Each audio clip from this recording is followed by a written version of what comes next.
அதாவது armhole depth வெட்டுறதுக்கு ஏதாவது ஃபார்முலா இருக்கா அப்படின்னு சொல்லி கேட்குறீங்க. நிறைய அதாவது ஃபார்முலா அப்படிங்கும்போது நம்ம ப்ளவுஸ் எடுத்துக்கிட்டீங்க அப்படின்னா, எல்லாத்துக்குமே ஒவ்வொரு ஃபார்முலாஸ் கண்டிப்பா இருக்கு.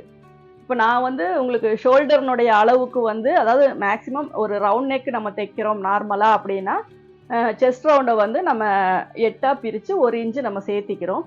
அதே அளவோட இன்னொரு 1/2 இன்ச்சு சேர்த்தி நம்ம மார்க் பண்ணோம் அப்படின்னா அதுதான் ஆம்ஹோல் டெப்த்துக்கான உயரம். ஏன்னா நம்ம அந்த அளவு இருந்தால் தான் நம்ம செஸ்ட் ரவுண்டு வந்து கரெக்டாக மார்க் பண்ண முடியும். ஆனால் செஸ்ட் ரவுண்டு வந்து நெக்கு எவ்வளோ டீப்பாக வைக்கிறோமோ அதுக்கு தகுந்த மாதிரி உங்களுக்கு வந்து எல்லா மெஷர்மெண்ட்டுமே மாறும். ஷோல்டர் அளவு குறையும், ஆம்ஹோல் இது வந்து கொஞ்சம் அதிகமாகும், அந்த மாதிரி எல்லாம் வரும். ஆனால் ஓவரால் நீங்கள் எல்லா ப்ளவுஸுக்கும் ஒரே மாதிரி நம்ம கால்குலேஷன் போடுறது எப்படி அப்படின்னா, செஸ்ட் ரவுண்டை வந்து நம்ம 8ஆ பிரித்து ப்ளஸ் 1.5 இன்ச்சு ஆட் பண்ணுறோம். அது வந்து ஆம்ஹோல் டெப்த்து. 1 இன்ச்சு ஆட் பண்ணுறோம் அப்படின்னா அது ஷோல்டர்னுடைய அளவு. பொதுவாக எல்லாருக்குமே புரிகிற மாதிரியான நம்ம கட்டிங்க்கு யூஸ் பண்ணுற கால்குலேஷன் இதுதான். ஆனால் நம்ம ஒரு ஃபேஷன் டிசைனிங் கிளாஸு, ஒரு டிசைனர் அந்த மாதிரி போகும்போது எந்த விதமான ஒரு ட்ரெஸ்ஸு தைக்கணும் அப்படின்னாலும் நம்ம அதுக்குன்னு ஒரு சில ஃபார்முலாஸ் வந்து நம்ம ஃபாலோ பண்ணணும். அது வந்து இவ்வளோ ஈஸியாக புரியுமா அப்படிங்கிறது வந்து கொஞ்சம் கஷ்டம்தான். ஏன்னா ஒவ்வொன்றுக்கும் நம்ம நோட்ஸ் எடுத்து அது ஒவ்வொன்றுக்கும் நம்ம விளக்கங்கள் எழுதி வச்சா மட்டும்தான் அது கொஞ்சம் ஈஸியாக புரியும்.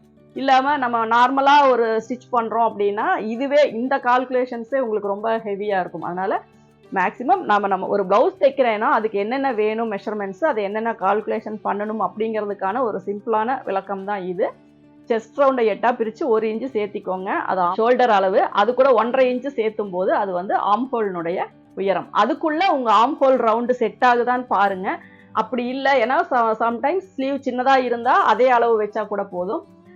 ஸ்லீவ் ஆம்ஹோல் பெருசாக இருந்தால் இன்னும் கொஞ்சம் கீழே இறக்கி தான் நம்ம ஆம் வரைகிற மாதிரி வரும். அப்போது நீங்கள் நெக்கு டீப்பாக இருந்துச்சுன்னா இதையும் அதையும் மெஷர் பண்ணி பார்த்துட்டு அதுக்கு தகுந்த மாதிரி நீங்கள் ஆம்ஹோலை வந்து மார்க் பண்ணணும். அது வந்து ரொம்ப முக்கியமான விஷயம்.